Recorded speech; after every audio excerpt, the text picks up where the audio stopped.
તો મિત્રો ચૈતર વસાવાને છોડાવવા માટે કેજરીવાલે મોકલ્યા દિલ્હીથી વકીલો. મિત્રો તમારું એક નવા વિડીયોમાં હાર્દિક સ્વાગત છે. તો મિત્રો આજે આપણે વાત કરીશું ચૈતર વસાવા વિશે. મિત્રો કે ચૈતર વસાવાને મિત્રો છોડાવવા માટે કેજરીવાલે દિલ્હીથી વકીલો મોકલ્યા અને આખી ફોજ મોકલી છે મિત્રો, અને ચૈતર વસાવાને મળશે જામીન. મિત્રો ગુજરાતના રાજકારણમાં હાલમાં આમ આદમી પાર્ટીના ફાયરબ્રાન્ડ અને નેતા ચૈતર વસાવાના કેસ ખૂબ જ ચર્ચિત વિષય બની રહ્યો છે મિત્રો. અને ચૈતર વસાવા જો આદિવાસી વિસ્તારના આમ આદમી પાર્ટીના મજબૂત આધાર સ્તંભ ગણાય છે મિત્રો, અને તેઓ હાલમાં કાયદેકીય આટીગુટીમાં ફસાઈ ગયા છે અને વન વિભાગના કેસોમાં દોષિત થયા છે મિત્રો.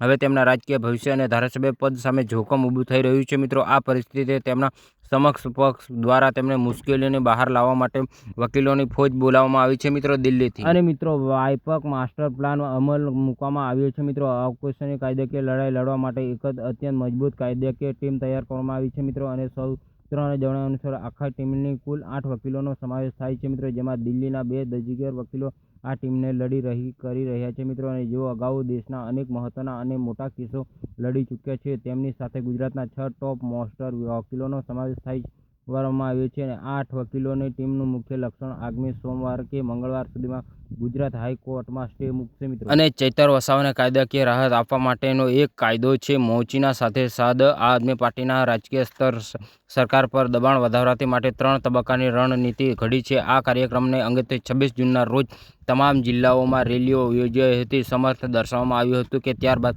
28 જૂનના રોજ રાજ્યની 162 વિધાનસભા બેઠક પર પ્લેટકોડ સાથે પ્રદર્શન કરવાનું નક્કી કરવામાં આવ્યું હતું. અને 23 જૂનના રોજ જિલ્લા પંચાયતની સીટ મુજબ મિટિંગ યોજનાને હાઈકોર્ટમાં સહિત કરી હતી મિત્રો. અને આ અંગે આંદોલન આપવામાં આવશે. પક્ષોના અક્ષય આયોજન દ્વારા સરકારની કાર્યપદ્ધતિ સામે વિરોધ નોંધાવવાનો અને જન સમર્થન દબાણનું ઊભું કરવાનો છે મિત્રો. સોશિયલ મીડિયા અને રાજકીય વર્તુળમાં ચૈતર વસાવાના પક્ષ પલટાને લઈને અનેક વખતે અફવાઓ ફેલાતી હોય છે મિત્રો, પરંતુ ચૈતર વસાવાએ પોતે જાહેરમાં ઘણી વાત સ્પષ્ટ કરી છે. તેઓ ભારતીય જનતા પાર્ટીમાં જોડાશે નહીં, પણ હાલમાં કેસ કાયદેકીય સ્ટે મળશે નહીં તેના પર સૌ કોઈની નજર મનારેલી છે. અને કારણ કે જો હાઈકોર્ટમાંથી રાહત નહીં મળે તો ચૈતર વસાવાની